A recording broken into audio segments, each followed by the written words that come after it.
chapter number 3.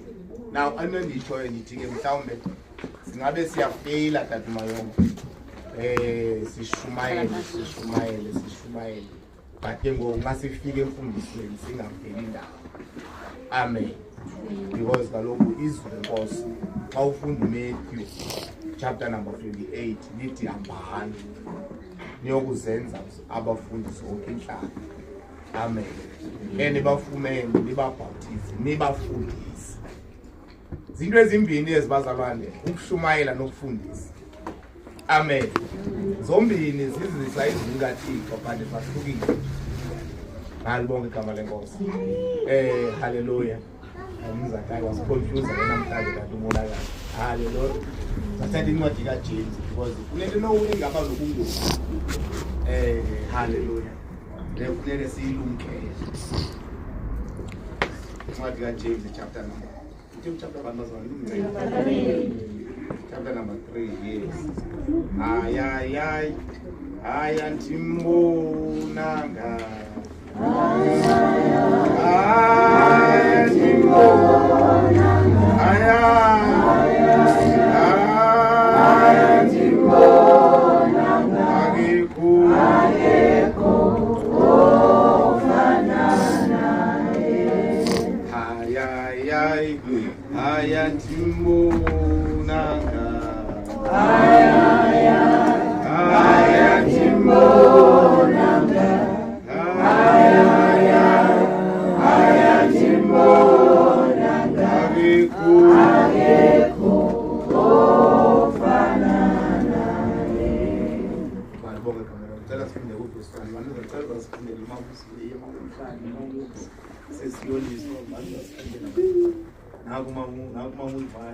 Amen.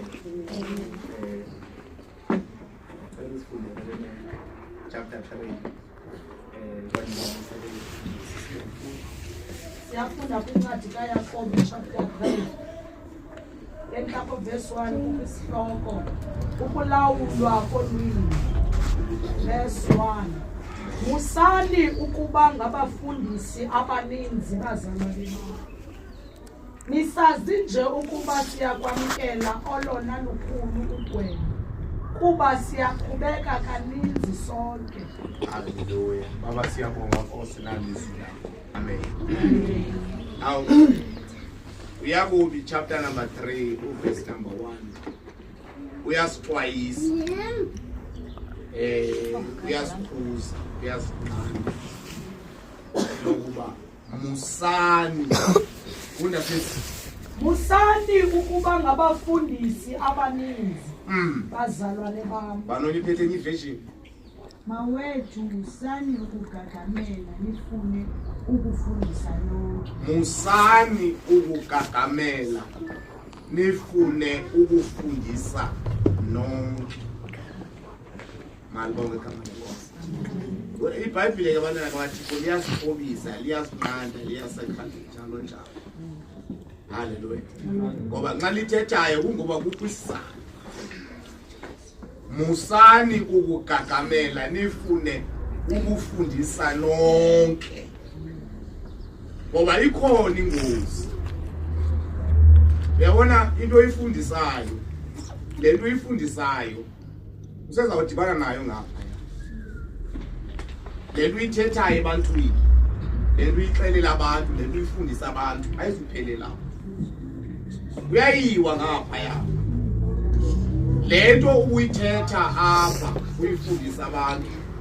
Malibonke igama lenkosi. Na liyanqanda ke ngoku iBhayibheli uba musani ukuba ngabafundisa abaninzi. Ngoba nizawugwetywa. Uyabona abantu abafundisayo isigwebo sona siserious kakhulu. Funda sisivesi ocela ufunde nansi leversion endiyifunayo. Funda ufundele mem verse 1. Musani mawethu musani ukugagamela nifune ukufundisa nonke. Kaloku niyazi ukuba thina sifundisayo siyakugwetywa ngqondo. Thina sifundisayo sawugwetywa ngqondo. That is why we must be very careful esikuthethayo ebantwini. Malibonge igama lenkosi. Ngoba ayipheleli apha le ndaba. Uyayiwe bazalwane uyayiwe.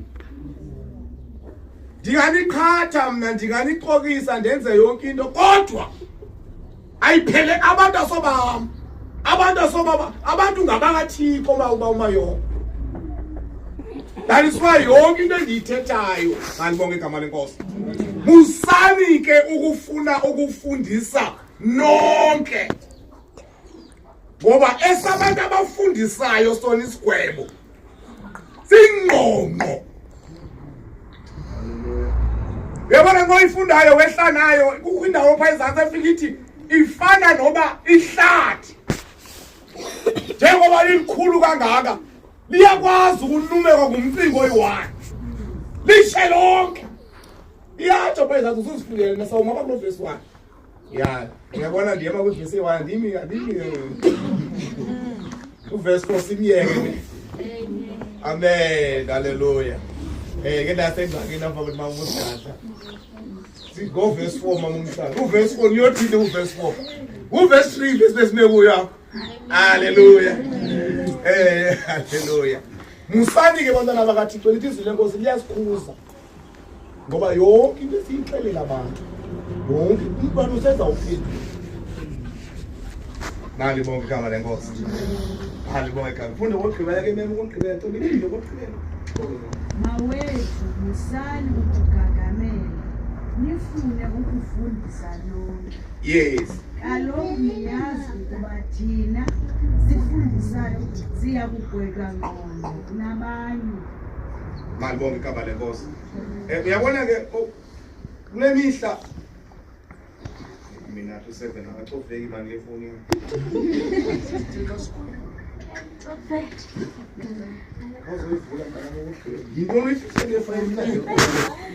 Amen.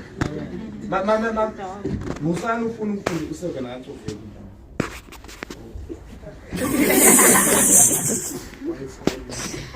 Malibonge igama lenkosi. Musani ufuna ukufundisa lezakho. Yabona ngoku into ezenzekayo noma ungena ku TikTok uyafundisa. Nami ndikhona ba ku TikTok ndiyafundisa. Ninzi futhi yazi izolo. Ngolosihlanu ndiyodluka unkosikazi eBelvedere eBudula. Insipasa eqabana enika because imthandazo eKhayiphandeni utata ukuthi baswelekele pha. So ngicela uba ndiyakhona ngathi ayenza ngakhona kathini ndikudlule. Wonke isizwe xa ngizaleka khona ipasa ifika. Xa ndifikayo pha ndifike nyani xa ndifike sokushunyayelwe ke nyani ke ndifumana ithuba ke nawe nditsho konke ndingakutsho. Xa ndiyohlala phansi banjwe indoda apha wathi andekwazi wazela pha kuThixo mayela pha ndithi omba Nkosi yam yani into ethi Nkosi yam bangapha abantu abamamela umonakale kuTikTok. Now xa into ezithethwa ngomonakali uba uthetha izinto zomqala wakhe man uzawuphendula. Because ingozi ekhona namhlanje abantu bafuna nje abantu abaninzi. Bathethe izinto abantu ezawubajabulisa. Kanti kuyayiwa ngapha ya. Be careful uba yintoni oyithethayo. Bazalane kuzoba nzima ngelo mini. Abantu banesibindi kabasoyini ngoba kuthiwa zomgwebo utana ngasuwe zimezi yetsheni uzawuvaka ubuhlekazi limazi yetsheni ngapha ya. Ithi le verse xa uyifundayo uhlanayo ithi inqanawe inkulu ingaka.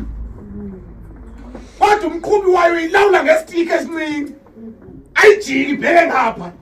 Ayijiki ibheke ngapha ya. Ngamanye amazwi uyakwazi umuntu athi ayi1 alidukise lonke ibandla. Bonke abantu bacinga babambe yona kanti babambe. Malibonge igama lenkosi. That's why liyanqanda ke musani ukufuna ukufundisa nonke. Malibonge igama lenkosi. Malibonge igama lenkosi. Siyambonga uThixo. Cela sifunde incwadi kaTimothy chapter number 3, 1 Timothy chapter 3 sawufunda nje ngomfana abazalwane namhlanje. Sike siyabhuka 1 Timothy chapter number 3. 1 Timothy chapter number 3. Sifunde verse number 6.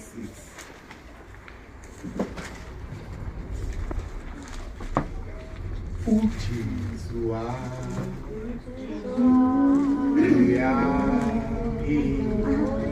uyaphila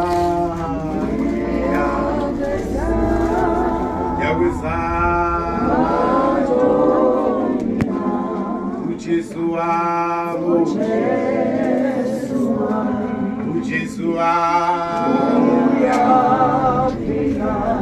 uyaphila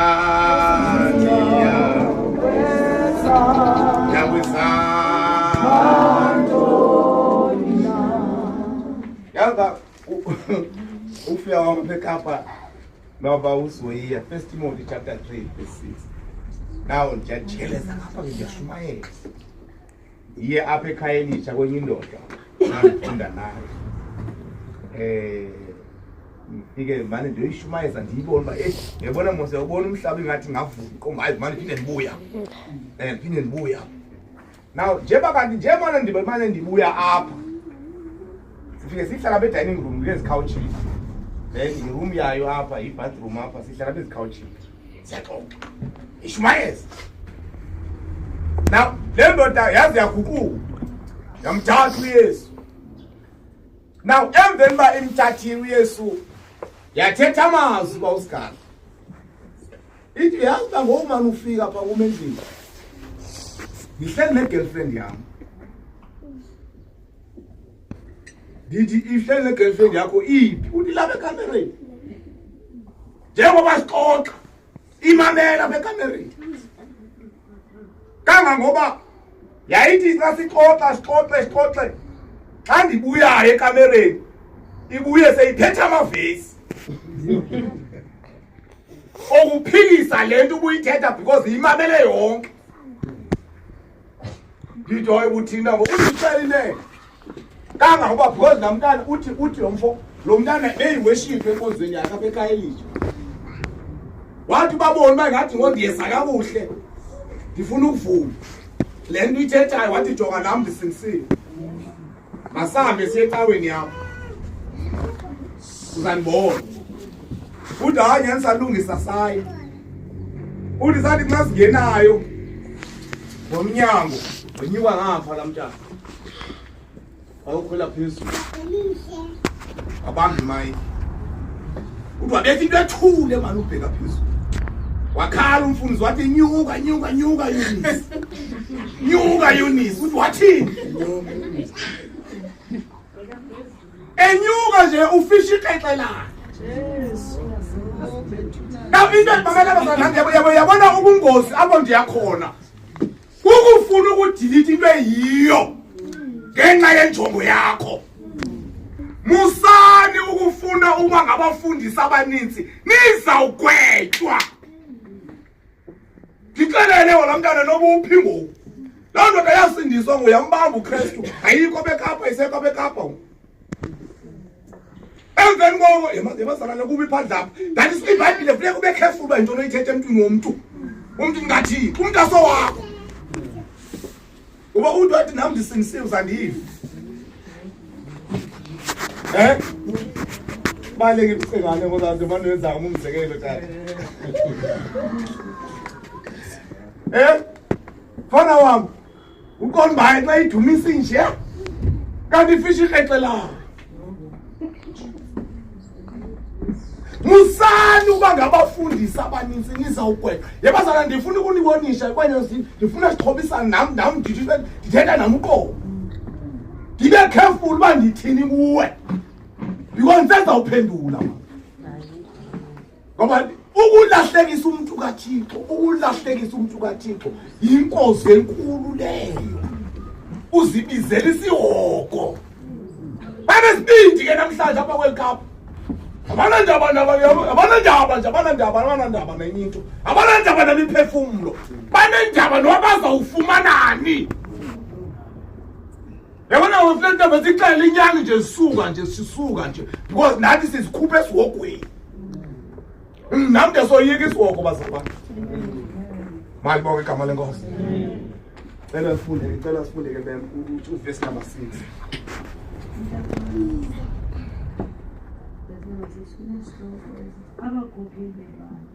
yes kufuneka ingabi ngumntu osandula ukuguquka.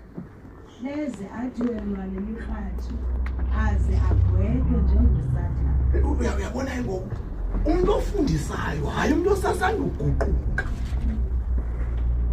Andilwalwa lirhatshi. Yabo igama lenkosi. Ya ungabi umuntu osefresh lithi iBhayibhile ungabi umuntu oseqanqukanye.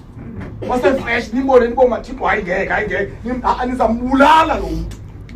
Khani makhe aqina amadoda. Ya azotake emehapa zinhlitha. Ya umvila umakhulu yena imamela handi imamela batenda imamela bazana. Yena imamela. Hayi yena imamela. Hallelujah. Hallelujah. Ihlekise indawo eyi1 mamusoyi. Amen. Hallelujah. Hallelujah. Yabona ke umuntu onomoya phansi yakhawuleza ukumbona umuntu onomoya phansi. Umuntu andiyafuna ukuthi ondwebile. Amen. Yakhawuleza ukumbona umuntu ondwebileyo. Umona mosimakhulu yagakhanyisa. Yagakhanyisa. So diversity mamusoyi labona.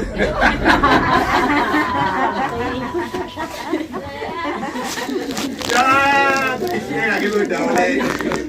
Umakhulu ethubeka ngakayela. Mali konke igama lenkosi. Nakuthi iBhayibhile iyalungisa bazana ngiyabona ngovukayo. Yakuleqale ukuhlale phansi eqale sitsho ufundi.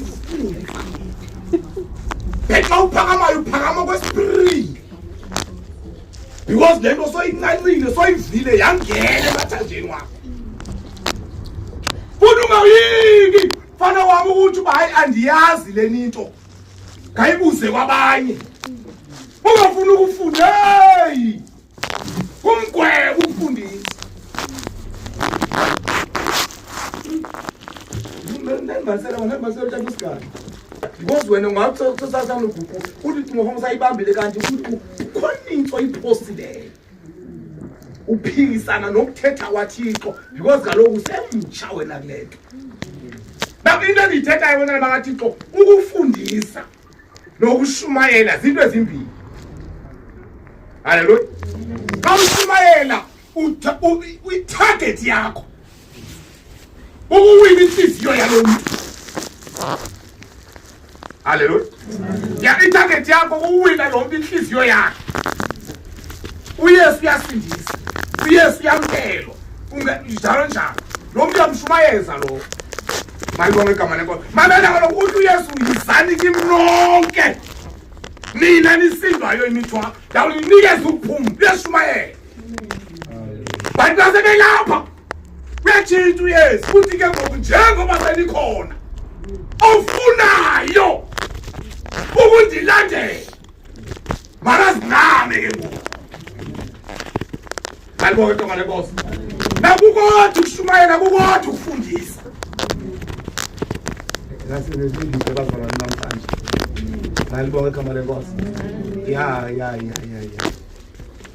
Singadinisa abantu siyasuyika iswo.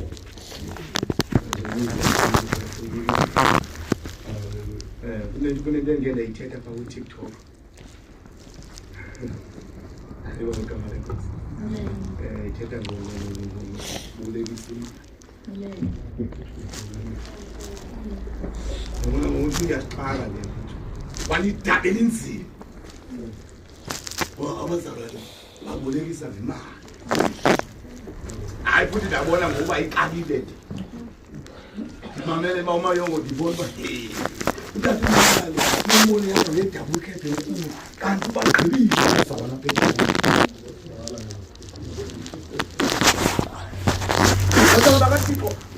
Noba beyikotela abazalwane laa nto beyikotela bethi yayi-Old Testament thina sikwi-New Testament. But kawuyijonge kawumjonge umuntu otshone koomatshonisa iphile impilo. Bajonge oomatshonisa namhlanje bahamba ngantoni, baphethe amakhadi ebhenki zabantu, baphethe ii-ID zabantu, bona abantu bayantupantupeka batshone dim. Bamile abazalwane bathi hayi i-Old Testament. Kawubajongayo abantu ababolekisa ngemali ezalayo namhlanje. Kodwa umzalwane njalo ibozele ngazumcela nje. Uthi yena waxele lifikileyo ithatha imali ezalayo. Wafike wathi laa mntu umzaliselayo wathi hayi ndicela ungamniki kule ikhona imali apha endlini ngicela sihambe siye ebhenki yokujowela imali andumnika kule because le oyithathileyo angaphinda aphume ngoba le mali yenyangwa le udibane nawe ungakwazi ungayi-enjoy imali yakho. That is why ndiyimento ndiyithethileyo uba lingayibolekisi ngemali bazali noma kutsho bani. BakuTikTok uziyanqoza ke phana. Hayi ziyadetha induku phana mkomo uhlasela umuntu ongamandomaza ukutshaya iduku mkomo kodwa into endiyaziyo lizwe. Ya khona sebavula amehlo. Andibonge igama lenkosi. Olitsho mosela iBhayibhile uza ulifunde uchapter number 15 uma ufunda uhlala uyabuza uba ngubani na ongahlala entabeni kaJehova anywhere. Odu verse 5 ngobolekisa ngemali angathathi inzala.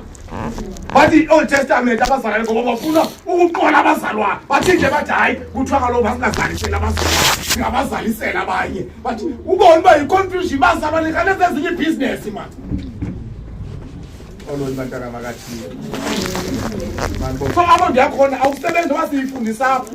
Nozifundisa apha kuTikTok ubani noba usezawuphendula. Into akayithethayo ebantwini bakathini. Because ingxaki agenda mali bonke igama lenkosi. Akungabi ngumuntu ke osami kupheli.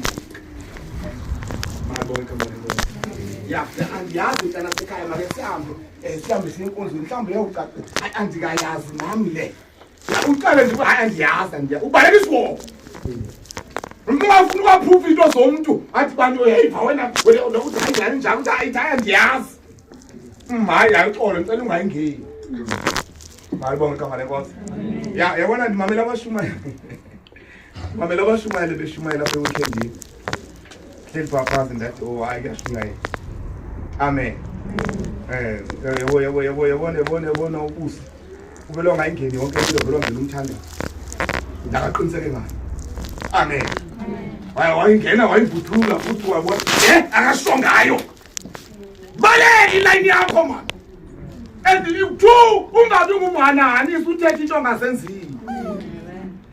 Manje igama lenkosi. Hey bazalwane masibe careful ba into esiyenzayo esingayenziyo. Ngiyabona unyangi wenze nesinye strategy unyangi. Unyangi uthi uthetha kazono zabantu. Ningabi nawo anzubhula sono sound. Anzubhula sono sound ndathi hayi kuphopho yazi lenkosi uyayi. Mali bonke igama lenkosi. Hallelujah. Ndiyambulela uThixo bantwana bakaThixo. Ya utshilo ukuthena ubhayile abantu abatsha abantu abadala bawufumana amaqhiqhiqhiqhi. Hallelujah. Siyambonga uThixo bemandla bakuhle kakhulu. Hallelujah. Ya.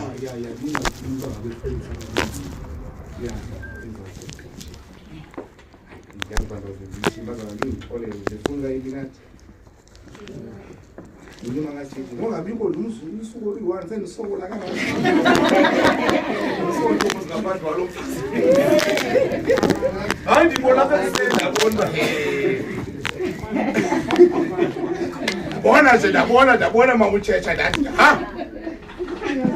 Ustrong umuntu ongumama. Hayi ndivumile apha ekuseni ndade umuntu ongumama ustrong.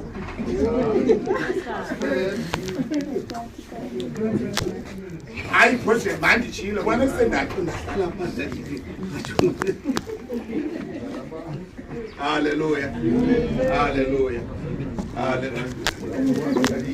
Amen.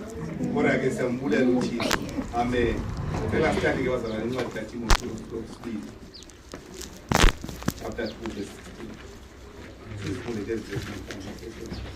16.